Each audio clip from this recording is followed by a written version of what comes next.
Get your blue dresses out of the closet, everyone, because today we are jumping down the rabbit hole with Alice, following the yellow brick road with Dorothy, building an ice castle with Elsa, and going to the ball with Cinderella. What do all of these characters have in common, and what am I talking about? Well, have you ever wondered why every young girl who's about to embark on a journey that will change her life is wearing a blue dress? Well, I have, and I got to researching, but there weren't many articles about the significance of wearing blue. So I decided to make a video essay about this blue dress that seems to pop up whenever there's an adventure around the corner. To understand the use of color, we have to have an understanding of what is called color psychology. Color psychology is the study of hues as a determinant of human behavior. It's obvious that colors take up an important part of our lives. They have different effects on our behaviors, and we perceive each color and associate it with its own unique set of emotions. Some significances of color are subjective and depend on culture, but many of them are universal.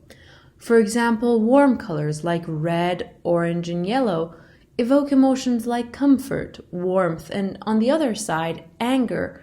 And cool colors like blue and green give the feeling of calmness and stability, and sometimes even sadness and depression. There's no doubt that people use colors consciously or subconsciously to provoke different emotions in others or even themselves. An obvious example of using color psychology is in marketing and consumer purchases. Another example of using color psychology is in movies.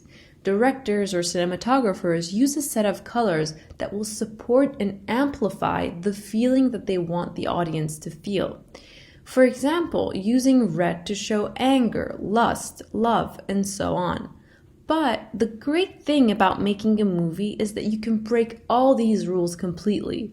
Directors have used colors most associated with innocence, peace, calmness to portray the most contradicting concepts, which will throw off the audience, but has its own unique beauty. For example, having Alex DeLarge and his gang in A Clockwork Orange wear white, a color that is most associated with innocence, while they commit the most horrendous crimes. Or in this scene in Harry Potter where Dolores Umbridge is cloaked in pink. Usually pink gives the audience a feeling of sweetness and elegance, which is exactly the opposite of what she is.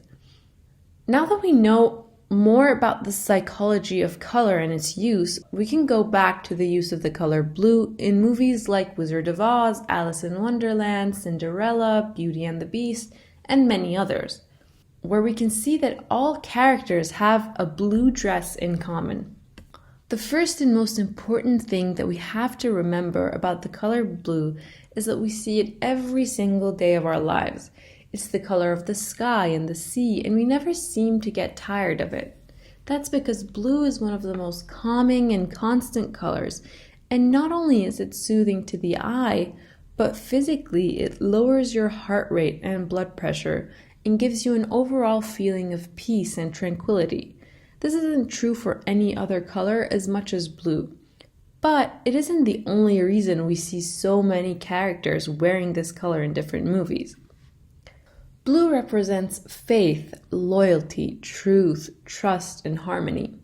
It represents introspective journeys and symbolizes wisdom. We can see this in each and every one of our characters who's on the verge of an exciting new journey. Dorothy must find her way to the Emerald City in the Wizard of Oz. Alice has to find her way through Wonderland and eventually slay the dragon. In these two cases, it's obvious that these are all symbols and have deeper meanings. They illustrate psychological states that our protagonists are going through. The heroines of our stories must endure and overcome these challenges with wisdom and courage. And what better color to show that than blue? By the way, Elsa has the same kind of self-reflection journey, but I'm putting her in a different category than the last two because there's no way that Frozen is comparable to masterpieces like Alice in Wonderland and The Wizard of Oz. Now, on the other hand, blue is the color of courage and bravery. It symbolizes dedication and dependability. For example, Belle is the only person who can save her father from the beast. Cinderella has to escape her evil stepmother, and Dorothy has to kill the Wicked Witch of the West. In order to portray such traits in our movies and plant a subconscious seed in our audience's mind, the psychology of color plays an important role. That's why the witches are usually portrayed with green faces, because it can be associated with the feeling of disgust. And it's for the same reasons that our protagonists wear blue, for the audience to associate them with the same traits I mentioned above. This blue dress can often be seen paired with a white apron or a white shirt, and the color white is very well known for being a sign of innocence. But our characters never wear all white because the trait that we want to focus on mainly isn't their innocence, but their courage and their strength. But that white touch gives a feeling of femininity and purity that makes our protagonist more likable. Even though the audience might not understand the effects that these colors have on them throughout the movie, we can see that caring for such details pay off later on.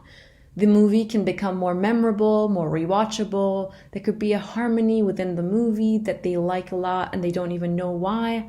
And there are many other things except for color. There could be sound, music, and many other things, lighting, that could help make your movie more likable, more rewatchable.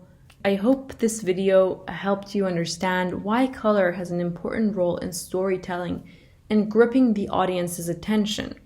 Comment and tell me if you would like me to talk about any other colors, and like and subscribe if you like the content.